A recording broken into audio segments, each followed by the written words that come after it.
রহস্যজনক স্টিলের স্তম্ভ সোজা দাঁড়িয়ে, এলিয়েনরা আসছে নাকি? এক রহস্যময় মনোলিথকে কেন্দ্র করে চাঞ্চল্য ছড়ালো। এই মনোলিথের খোঁজ মিলেছে ব্রিটেনের ওয়েলসে, যেখানে এই মনোলিথের খোঁজ মিলেছে এমন এলাকায় যেখানে কোনো জনবসতি নেই, পুরোটাই নির্জন পাহাড়। স্বাভাবিকভাবেই এই মনোলিথকে কেন্দ্র করে চাঞ্চল্য ছড়িয়েছে। এই মনোলিথের আকার 10 ফুট লম্বা। আপনাদের বলে রাখি, এই ধরনের মনোলিথ প্রথম নজরে আসে আজ থেকে 3 বছর আগে। সেই তখন থেকে এই মনোলিথ মানুষকে চমকে দিয়েছে। এরপর থেকে পৃথিবীর বিভিন্ন প্রান্তে গজে উঠতে থাকে এই মনোলিথ। এই মনোলিথের আকার 3 কোনা। এর আগে তুরস্কতে দেখা গিয়েছিল এই মনোলিথ। এবার সেই মনোলিথের খোঁজ মিলল ব্রিটেনে। প্রথমে মনে হয়েছিল দেখতে যতই অদ্ভুত হোক, এই মনোলিথ আসলে বৃষ্টির জল সংগ্রহের মতো কোনো কাজের জন্য নির্মিত আধার। এই মনোলিথ যিনি দেখেছেন তার নাম রিচার্ড হাইনেস। তিনি বলেন, পরে ভেবে দেখলাম এই ধরনের কোনো উদ্দেশ্য যদি বানানো হয় তাহলে বলতে হবে এটার দৈর্ঘ্য সেই তুলনায় অনেক বেশি। পরে দেখলাম এটা স্টেনলেস স্টিলের তৈরি। আমার মতে এটা বেশ হালকা এবং পুরোটাই ফাঁপা, এমনকি দুজন কাঁধে করে এটাকে নিয়ে যেতে পারে। এই ছবি ভাইরাল হতে খুব বেশি সময় লাগেনি। এই মনোলিথকে কেন্দ্র করে ষড়যন্ত্রের তত্ত্ব উঠে আসছে। অনেকের মতে এই মনোলিথ তৈরি করেছে এলিয়েন, যাকে আমরা ভিন গ্রহের প্রাণী বলেই চিনি। আবার অনেকে একে বলছেন এটা দুর্দান্ত একটা শিল্পকর্ম। একটা কথা আপনাদের বলি, তুরস্কে দেখা দেওয়া মনোলিথ আসলে ছিল সরকারি নির্মাণ। এর একটা উদ্দেশ্যও ছিল, তা হলো নতুন মহাকাশ প্রকল্প সম্পর্কে সকলকে উৎসাহিত করা। কিন্তু এখন কথা হলো, ব্রিটেনের এই মনোলিথের উদ্দেশ্য ঠিক কি? কেই বা বানিয়েছে এই মনোলিথ?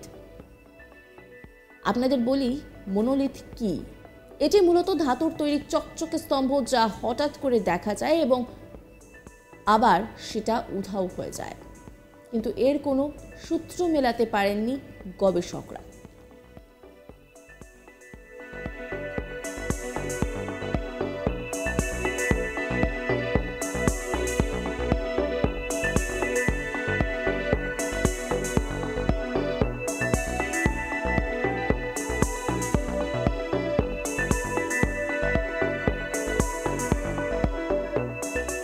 এক রহস্যময় মনোলিথকে কেন্দ্র করে চাঞ্চল্য।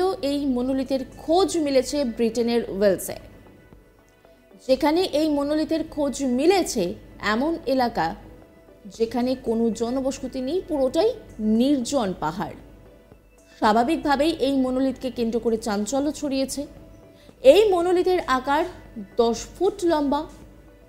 আপনাদের বলে রাখি, এই ধরনের মনোলিথ প্রথম নজরে আসে আজ থেকে 3 বছর আগে। সেই তখন থেকে এই মনোলিথ মানুষকে চমকে দিয়েছে। এরপর থেকে পৃথিবীর বিভিন্ন প্রান্তে গজে উঠতে থাকে এই মনোলিথ। এই মনোলিথের আকার 3 কোনা। এর আগে তুরস্কতে দেখা গিয়েছিল এই মনোলিথ। এবার সেই মনোলিথের খোঁজ মিলল ব্রিটেনে। প্রথমে মনে ছিল যে দেখতে যতই অদ্ভুত হোক, এই মনোলিথ আসলে বৃষ্টির জল সংগ্রহের মতো কাজের জন্য নির্মিত আধার। এই মনোলিথ যিনি দেখছেন তার নাম রিচার্ড হাইনেস। তিনি বলেন, পরে ভেবে দেখলাম এই ধরনের কোনো উদ্দেশ্যেই যদি বানানো হয় তাহলে বলতে হবে এটার দৈর্ঘ্য সেই তুলনায় অনেকটা বেশি। পরে দেখলাম এটা স্টেনলেস স্টিলের। আমার মতে এটা বেশ হালকা এবং পুরোটাই ফাঁপা, এমনকি দুজন কাঁধে করে এটাকে নিয়ে যেতে পারে। আর এই ছবি রীতিমতো এখন ভাইরাল। এই মনোলিথকে কেন্দ্র করে ষড়যন্ত্রের তত্ত্ব উঠে আসছে। অনেকের মতে এই মনোলিথ তৈরি করেছে এলিয়েন, যাকে আমরা ভিন গ্রহের প্রাণী বলেই চিনি। আবার অনেকে একে বলছেন এটা দুর্দান্ত একটা শিল্পকর্ম। একটা কথা আপনাদের বলি, তুরস্কে প্রথম দেখা দেয় মনোলিথ। মনোলিথ আসলে ছিল সরকারি নির্মাণ। এর একটা উদ্দেশ্যও ছিল, তা হলো নতুন মহাকাশ প্রকল্প সম্পর্কে সকলকে উৎসাহিত করা।